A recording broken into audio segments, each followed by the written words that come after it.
Someone's love feast ought to be Everidge cocktails, right?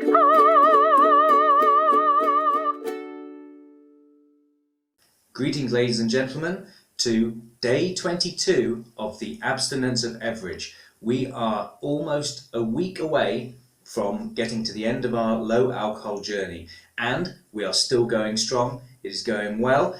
Since I've last spoken with you, I've tried quite a few more low or zero alcohol beers, again, some of which have been awful and some of which have been very good. It tends to be, what I've found is that the ones that aren't quite so good tend to be the ales. They tend to be very sort of sweet and strange tasting, whereas the lagers seem to be, the better ones, which is a shame really, because I'm more of a real ale person than a lager person as a rule. We've also heard great things about the 0% alcohol Guinness, but I haven't actually managed to track any down yet. If you have any other suggestions for us to try, please do let us know, and we will be happy to give that a try. Now, today's non-alcoholic cocktail is called a bramble, and this harkens back to day one of the Abstinence of Everidge, where you may recall I told you about a friend of mine who had asked me to make a non-alcoholic cocktail for her, and the drink that I made was this one, the bramble. It wasn't a drink that I had made up myself, it was one that I'd found in a magazine, and it's the first non-alcoholic drink that I'd made for somebody that I felt really worked and wasn't a disappointment. So let's make that drink. I don't actually have any ingredients here with me. I've got some ice, I've got a glass, I have a garnish, which is unusual for me, but we need some other ingredients. So the first ingredient we require is something with a little bit of heat to it, ginger ale. There we go.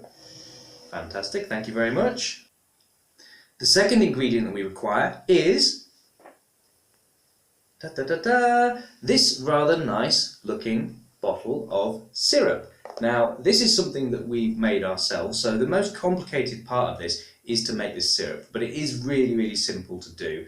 It's mostly comprised of rhubarb, strawberries and ginger. I will post the full instructions on how to make it on the video description, but once you've made it, all you literally need to do to create this cocktail is to get a tumbler, put some ice into it,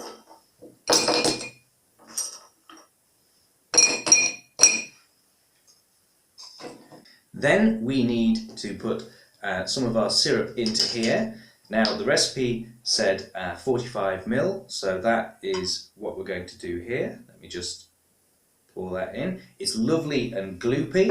Watch it go over the ice there, which will cool it down just nicely. And then, simpleness itself, we're literally just going to top up with our ginger ale. Nice and fizzy. This is the bit that clumsy people, myself mainly, tends to mess up and end up with ginger ale all over the place. I've been very nice and restrained there. Fantastic. So you can see here that the ginger ale is floated to the top and the syrup is at the bottom.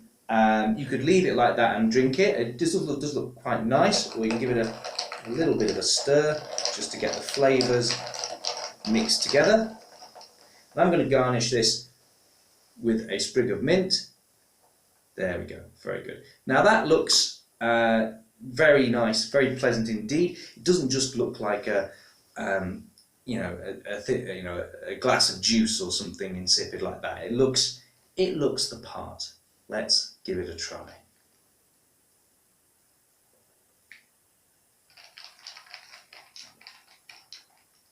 There's a lot of things going on in terms of flavours. The heat of the ginger's cutting through straight away, and the syrup with that beautiful rhubarb and strawberry flavour. There's honey in the syrup as well, which is just excellent too. It's probably my favourite non-alcoholic cocktail. I definitely recommend that you give this a try.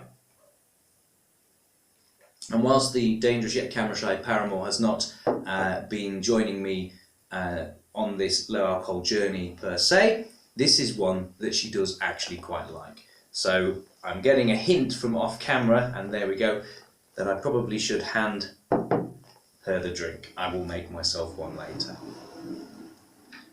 So, if you've been enjoying the Abstinence of Everidge journey so far, please feel free to give us a like and maybe subscribe, and we will see you next time.